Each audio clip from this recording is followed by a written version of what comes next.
जय श्री श्याम। आस्तिक कहानियों में आपका स्वागत है। पुत्रदा एकादशी व्रत की कथा, जिसे पौष शुक्ल एकादशी के नाम से भी जाना जाता है। बोले श्री कृष्ण भगवान ने की जय। महाराज युधिष्ठिर ने पूछा, हे भगवान, आपने सफला एकादशी का महत्व बताकर बड़ी कृपा की। अब कृपा करके यह बतलाइए कि पौष शुक्ल एकादशी का क्या नाम है, उसकी विधि क्या है और उसमें कौन से देवता का पूजन किया जाता है। भक्तवत्सल भगवान श्री कृष्ण बोले, हे राजन, इस एकादशी का नाम पुत्रदा एकादशी है।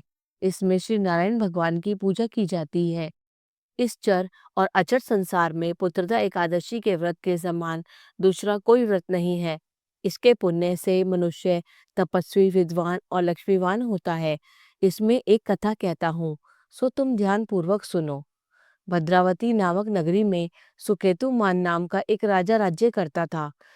उसके कोई पुत्र नहीं था। उसकी स्त्री का नाम शैव्या था। वह निपुत्री होने के कारण सदैव चिंतित रहा करती थी। राजा के पितर भी रो रोकर पिंड लिया करते थे और सोचा करते थे कि इसके बाद हमको कौन पिंड देगा। राजा के भाई बांधव धन, हाथी, घोड़े, राज्य और मंत्री, इन सब में से किसी से भी संतोष नहीं होता था।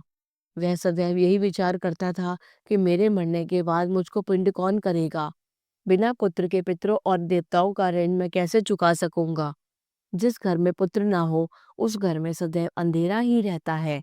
इसलिए पुत्र उत्पत्ति के लिए प्रयत्न करना चाहिए। जिस मनुष्य ने पुत्र का मुख देखा है, वह धन्य है। उसको इस लोक में यश और परलोक में शांति मिलती है, अर्थात उनके दोनों लोक सुधर जाते हैं। पूर्व जन्म के कर्म से ही इस जन्म में पुत्र, धन आदि प्राप्त होते हैं। राजा इसी प्रकार रात दिन चिंता में लगा रहता था। एक समय तो राजा ने अपने शरीर को त्याग देने का निश्चय किया, परंतु आत्मघात का महान पाप समझकर उसने ऐसा नहीं किया।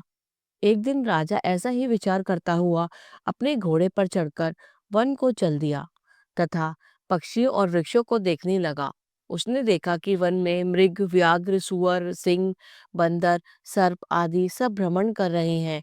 हाथी अपने बच्चों और हथनियों के बीच में घूम रहा है। इस वन में कहीं तो गीदड़ अपने कर्कश स्वर में बोल रहे हैं, कहीं उल्लू ध्वनि कर रहे हैं। वन के दृश्यों को देखकर राजा सोच विचार में लग गया। इसी प्रकार आधा दिन बीत गया।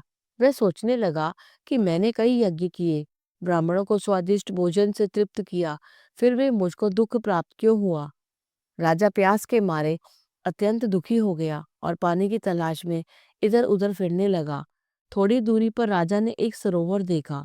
उस सरोवर में कमल खिले थे तथा सारस, हंस, मगरमच्छ आदि विहार कर रहे थे।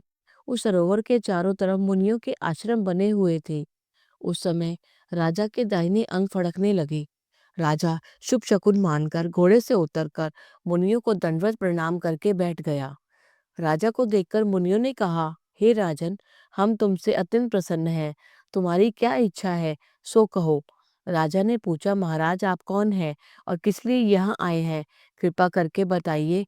मुनि कहने लगे कि हे राजन, आज संतान देने वाली पुत्रदा एकादशी है। हम लोग विश्वदेव हैं और इस सरोवर में स्नान करने के लिए आए हैं।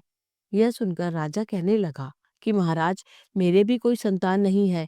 यदि आप मुझ पर प्रसन्न हुए हैं तो एक पुत्र का वरदान दीजिए। मुनि बोले, हे राजन, आज पुत्रदा एकादशी है। आप अवश्य ही इसका व्रत करें। भगवान की कृपा से अवश्य ही आपके घर में पुत्र होगा। मुनि के वचनों को सुनकर राजा ने उसी दिन एकादशी का व्रत किया और द्वादशी को उसका पारण किया। इसके पश्चात मुनियों को प्रणाम करके महल में वापस आ गया। कुछ समय बीतने के बाद रानी ने गर्भ धारण किया और 9 महीने के पश्चात उनके एक पुत्र हुआ। वह राजकुमार अत्यंत शूरवीर, यशस्वी और राज प्रजापालक हुआ। श्री कृष्ण बोले, हे राजन, पुत्र की प्राप्ति के लिए पुत्रदा एकादशी का व्रत करना चाहिए। जो मनुष्य इस महात्म को पढ़ता या सुनता है, उसे अंत में स्वर्ग की प्राप्ति होती है। बोलो श्री कृष्ण भगवान ने की जय।